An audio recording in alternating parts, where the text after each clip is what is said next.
sécurité. 9 coups de couteau pour un téléphone portable. Nous ne pouvons pas l'accepter. 11 rue de RS6. 30.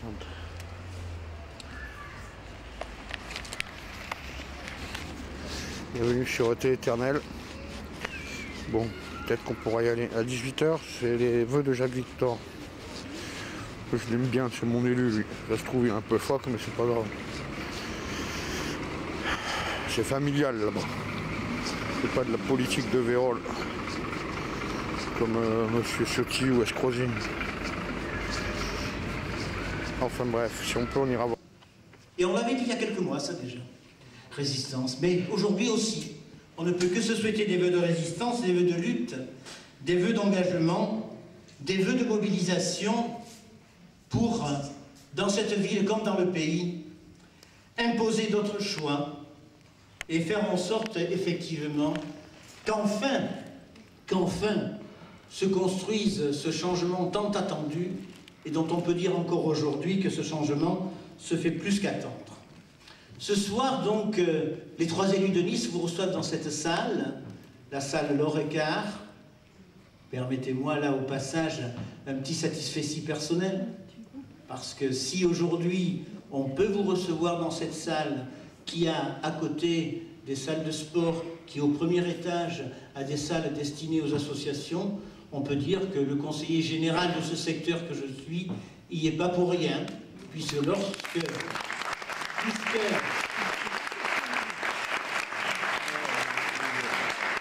dès que Peugeot avait fait savoir, puisque c'était l'ancienne concession Peugeot, puisque dès que Peugeot avait fait savoir qu'il liquidait sa concession ici, aussitôt j'intervenais à la fois auprès du président du conseil général et du maire de la ville pour leur dire « Attention, ne laissons pas ce bâtiment à la spéculation immobilière, nous n'en avons que trop dans ce secteur. » À quelques pas de là, un magnifique terrain, le parc au Var, va être cédé à Bouygues.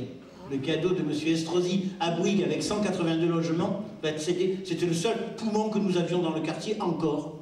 Le parc au Var va être cédé à Bouygues.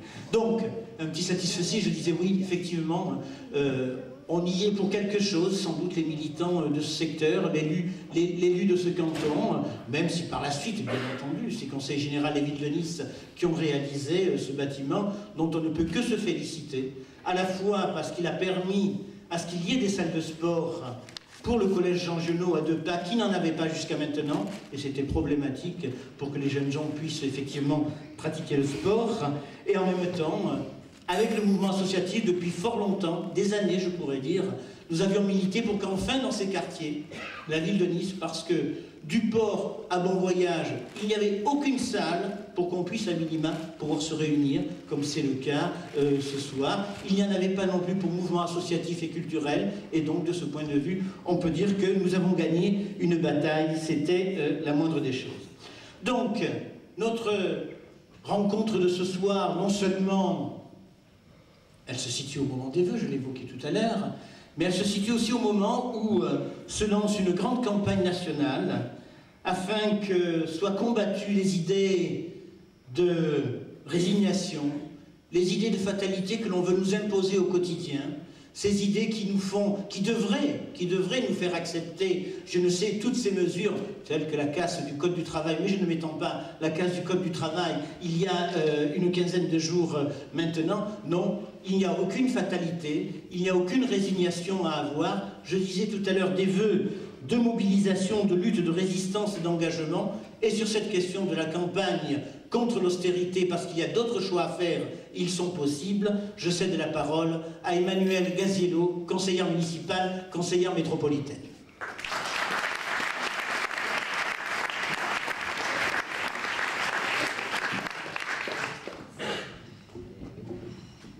Merci Jacques. Et merci à vous tous d'être là ce soir aussi nombreux, ça fait chaud au cœur. L'occasion nous est donnée enfin, en même temps des vœux, de pouvoir exprimer notre programme, en fait, en quelque sorte, nos propositions pour combattre l'austérité. Et je ne vais pas manquer de le faire localement, même si je vous rappelle que le 3 janvier, l'économiste en chef du FMI concédé du bout des lèvres qu'une erreur avait conduit l'institution à sous-estimer l'impact négatif des mesures d'austérité qu'elle prône par ailleurs. Mais l'austérité au prétexte de la crise, de la dette, c'est comme la rouille ou la poussière, on la cache là où personne ne pense à aller la déloger pour mieux installer les renoncements prônés par les actuels tenants du pouvoir, local comme national. L'austérité à Nice, façon Estrosi, c'est cacher ou travestir les formidables richesses qui sont produites par le monde du travail, le monde de la création et de la recherche, richesses que nous, élus, voyons augmenter chaque année à travers le produit des impôts et des taxes locales fournis par les ménages et les entreprises. L'austérité à la niçoise, c'est les mensonges érigés en système de gouvernance, je dirais de mauvaise gestion, sans sourciller, dire, Estrosi, les services de la métropole sont exclusivement financés par l'impôt des entreprises. Allez les citoyens, circulez, il n'y a rien à voir. Sortir du chapeau en profitant de l'affaiblissement de l'État, des décisions comme l'affaire samedi dernier de la cuisine centrale sur le terrain requis par le préfet pour héberger d'urgence les Roms, qui a fait beaucoup d'objets dans la presse, des Roms, je le rappelle, qui sont en situation précaire sur les berges du Var. Cette décision n'a été discutée ni en amont, ni en débat public, et je salue aujourd'hui la présence ce soir du collectif OIN, Plaine du Var, pour un débat public représenté ici par notre camarade Nadège Bonfils. L'austérité à Nice, c'est encore le prix de l'eau. Estrosi faisant croire à une baisse de 10 centimes par mètre cube, alors qu'en réalité, c'est une hausse de 6 centimes par mètre cube. Mais ceci pour mieux cacher les profits innommables que Veolia a engrangés depuis plus de 130 ans, du temps où il était déjà général des eaux, laissant aujourd'hui un réseau dans un état de vétusté lamentable, avec des pertes en ligne qui ne rentrent même pas dans les clous de l'agence de l'eau. Nous venons d'avoir, depuis 3 jours, en tant qu'élu de la métropole, l'audit qui a été fait par un organisme indépendant de l'état de l'eau à Nice. C'est le scandale absolu qui consiste à garantir les profits du consortium Nice Ecostadium Vinci en faisant payer le contribuable. C'est la pénurie organisée du logement social, sa localisation loin des transports en commun, ou bien la violence de sa construction sur le seul square d'un quartier populaire du centre, rue Trachel, pour atteindre péniblement les 10% de ce dont ce quartier a besoin, et la destruction de l'habitat populaire pour les besoins de la spéculation immobilière, le tout sur fond de gaspillage éhonté de l'argent public. Je salue à ce propos ici la présence du président de l'association de défense du square Jean-Pierre et habitant du 42 bis rue Trachel, Laurent Rodriguez. C'est l'absence totale de planification concernant les filières économiques et d'emploi à promouvoir dans le projet Éco-Vallée. Car selon Estrosi, l'économie niçoise en temps d'austérité ne peut être basée que sur le tourisme de luxe, d'affaires ou sur le pouvoir d'achat des seniors. Il prend donc 26 hectares au cœur même d'un futur pôle multimodal de transport, le seul en France, qui fera se jouxter un aéroport, le TGV, le tram, l'A8, pour en faire un seul quartier d'affaires. L'austérité, c'est la manne aux majors du bâtiment, Vinci, Eiffage, Bouygues, et des miettes aux entreprises PME locales, à travers des contrats captifs, seul but de la dernière opération d'aménagement de la basse plaine du Var. La boucle est bouclée, les Niçois sont doublement captifs. 1. Les entreprises du BTP n'en croient pas leurs yeux, c'est un pur effet d'aubaine, car il n'y a aucune chance qu'elles délocalisent leurs activités. Ces grandes opérations de béton, outre qu'elles détruisent les dernières réserves de terres agricoles, tout en ne répondant pas aux besoins de la population et aux exigences de développement durable. Voilà un petit peu l'état des lieux, l'austérité à Nice, telle qu'elle se décline. Aujourd'hui, nous entrons en campagne. La campagne du Front de gauche contre l'austérité, c'est la campagne pour les droits des Niçoises et des Niçois à vivre. Parce que une des caractéristiques de notre condition humaine, c'est que pour vivre et non survivre, nous devons échapper à l'absurde. Nos propositions, premièrement, donner un sens à l'endettement, à contrario d'Estrosi qui ne s'est pas privé d'endetter la ville pour des dépenses somptuaires, sans lien avec les besoins de la population. 1. Nous proposons que la ville de Nice réaffirme publiquement que sa politique d'endettement est mise exclusivement au service de l'amélioration des conditions de vie de ses citoyens et rejette toute forme d'endettement à caractère spéculatif. 2. Nous voulons donner un sens à la santé publique. Les personnes âgées, dont Estrosi dit que leur revenu est une des bases de notre économie, les maisons de retraite, sont dans un rapport public-privé à l'inverse du national. À Nice, c'est 70% privé, 30% public. L'encombrement des urgences de l'hôpital Saint-Roch, dénonce les professionnels de santé, est dû en grande partie, je dis bien, aux personnes âgées envoyées à l'hôpital par leur maison de retraite, même, et je dirais surtout, de luxe et privée, comme on a pu le voir lors de la dernière lutte victorieuse des aides-soignantes de la maison de l'avenue Thiers à Nice.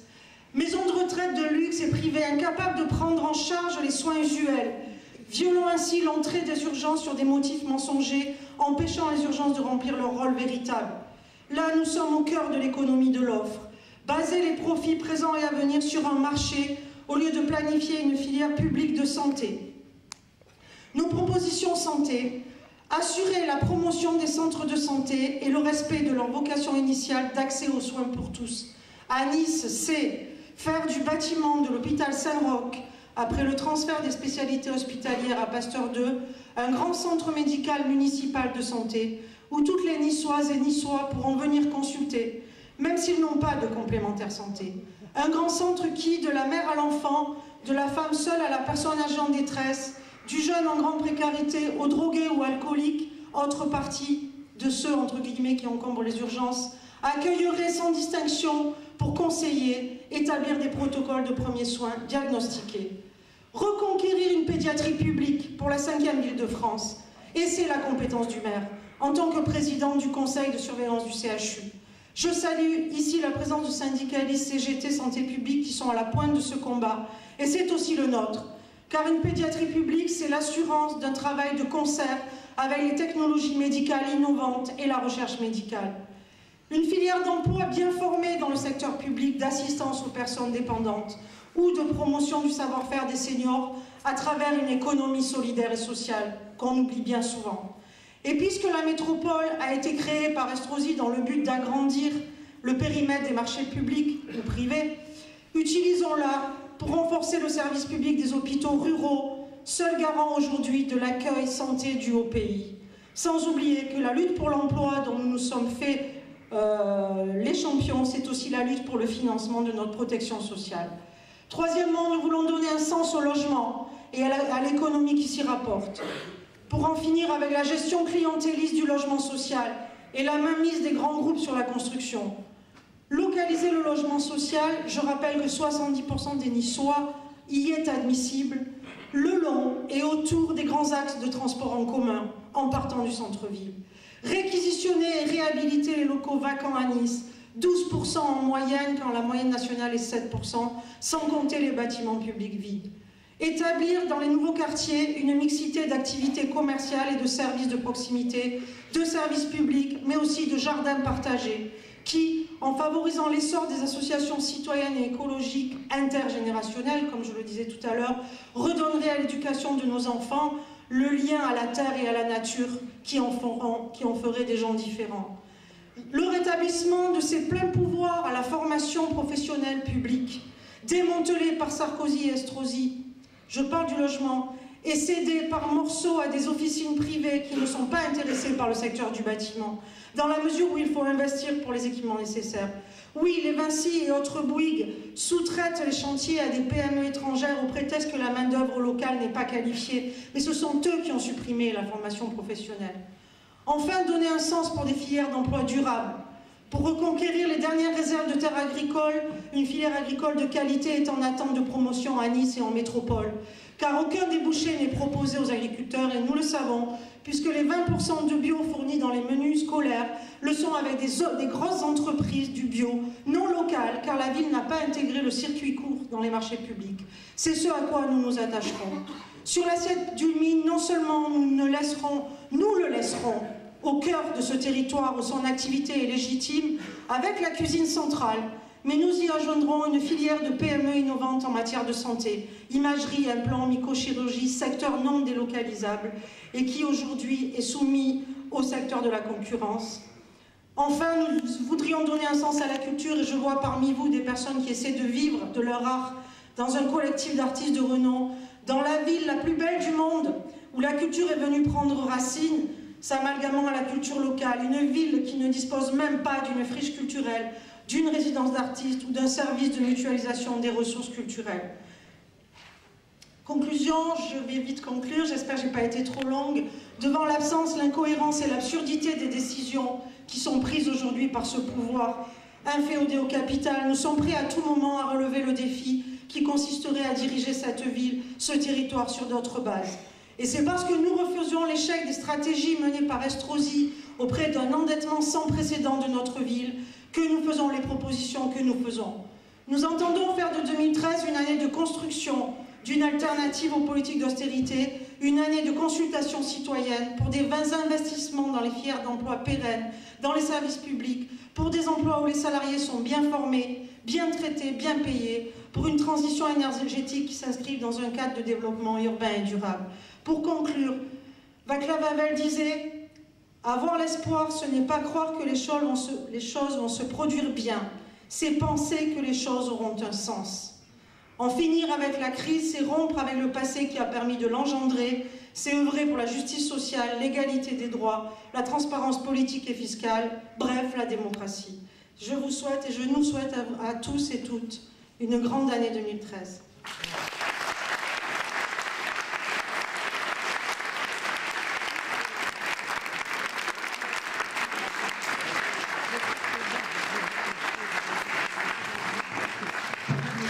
Merci Emmanuel. Emmanuel a évoqué l'année 2013 qui va nécessiter, il est vrai, combien de mobilisation face à cette politique austéritaire, d'où elle vient, comment elle nous est imposée, depuis Bruxelles notamment. Eh bien ce soir, pour aborder cette question, nous avons la chance d'avoir à nos côtés Marie-Christine Vergiat, députée européenne de cette circonscription Est de la France, et je lui cède la parole.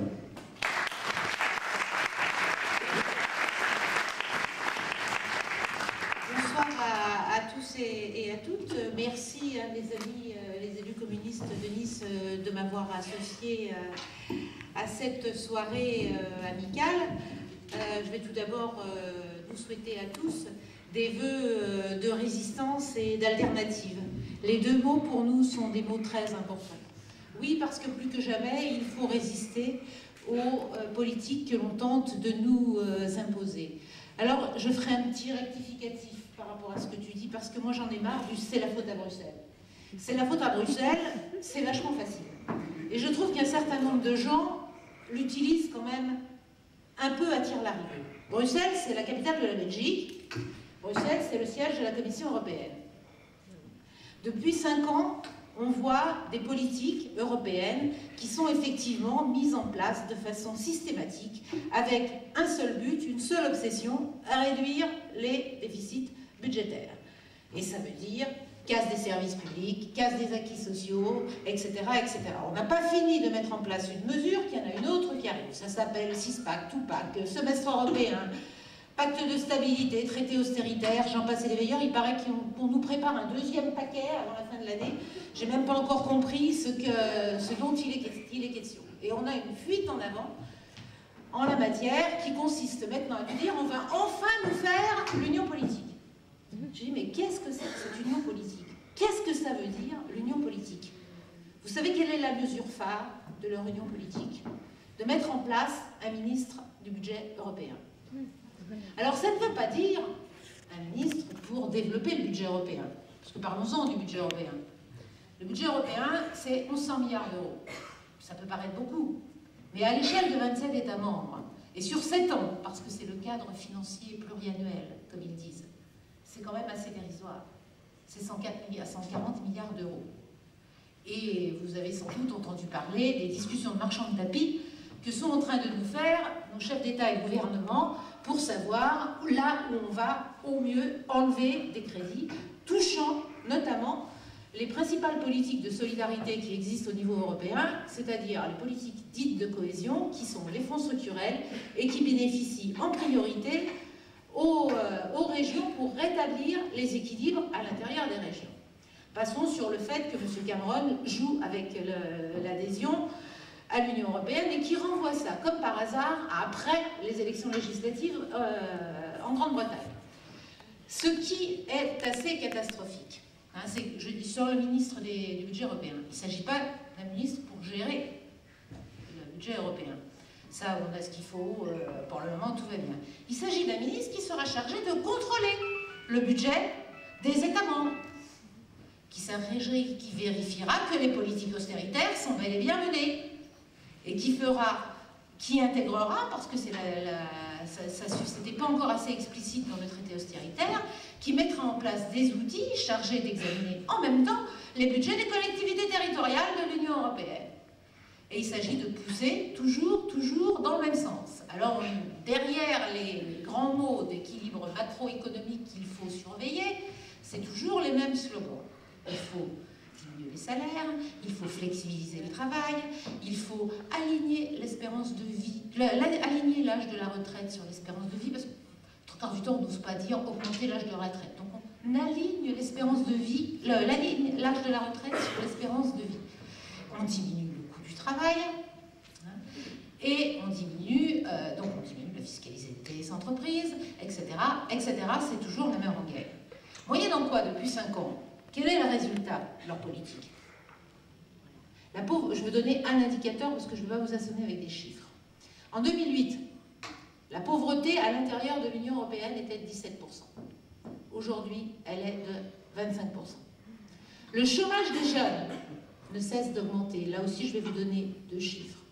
Il est aujourd'hui de 56 et 57% en Grèce et en Espagne, qui sont quasiment sur le même système. Il a augmenté de 10 points depuis 1 an, grâce à leur politique. Alors tout ça, ça suffit. Nous disons effectivement qu'il existe des politiques alternatives. Et pourquoi nous disons qu'il existe des politiques alternatives? Parce que les écarts entre les plus riches et les plus pauvres à l'intérieur de l'Union européenne n'ont cessé d'augmenter. Donc la question clé est effectivement la répartition des richesses.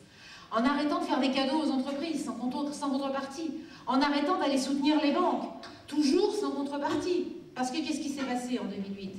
Eh bien, la crise de la dette privée, l'affolement de la dette privée, elle est passée, les mêmes qui avaient joué avec la bulle spéculative se sont retournés sur les dettes publiques. Parce que les dettes publiques sont sur les marchés, et aux mains des marchés. Parce que les banques centrales européennes, ce sont les seules du monde d'ailleurs en passant, sont des banques indépendantes. Aux États-Unis, la banque centrale, elle n'est pas indépendante. Hein. On entend les discussions de M. Obama avec les démocrates et les républicains. Hein. Donc d'autres politiques sont possibles, y compris dans les pays qui leur servent d'exemple la plupart du temps. Nous disons qu'il faut d'autres politiques, d'autres répartitions des richesses, parce que nous voulons une politique de solidarité.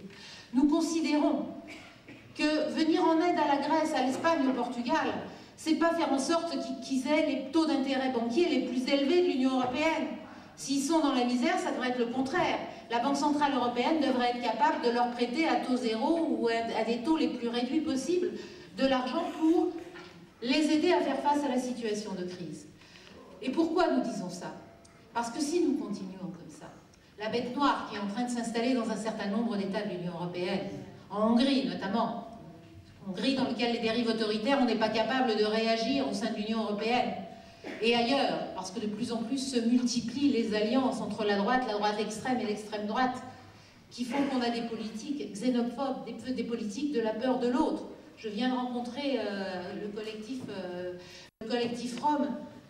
Arrêtons de les laisser désigner des boucs émissaires. Tout ça, ça suffit. Construisons véritablement des politiques de solidarité, y compris des politiques de solidarité avec les pays du Sud. Je vais encore vous donner un exemple. Je rencontre, la semaine prochaine, nous recevons au Parlement européen le président tunisien. Depuis des mois, nous sommes un certain nombre de parlementaires européens à dire « Faisons un audit de la dette tunisienne ». La Tunisie est un des pays les plus endettés des pays du Sud, pour des raisons historiques qui tiennent notamment au rôle de la France dans ce pays. Et la dette tunisienne, c'est aussi la famille Ben Ali Travelsi qui s'en est mis plein les poches. On ne dit même pas annuler la dette tunisienne, on dit faisons un audit, hein, exigeons d'ores et déjà un moratoire. Sinon, il ne faudra pas s'étonner qu'Ennahda et consorts continuent de progresser dans ces pays-là. Parce que c'est l'alternative. Or, qu'est-ce qu'on fait? On continue d'endetter ces pays-là, au lieu de les aider.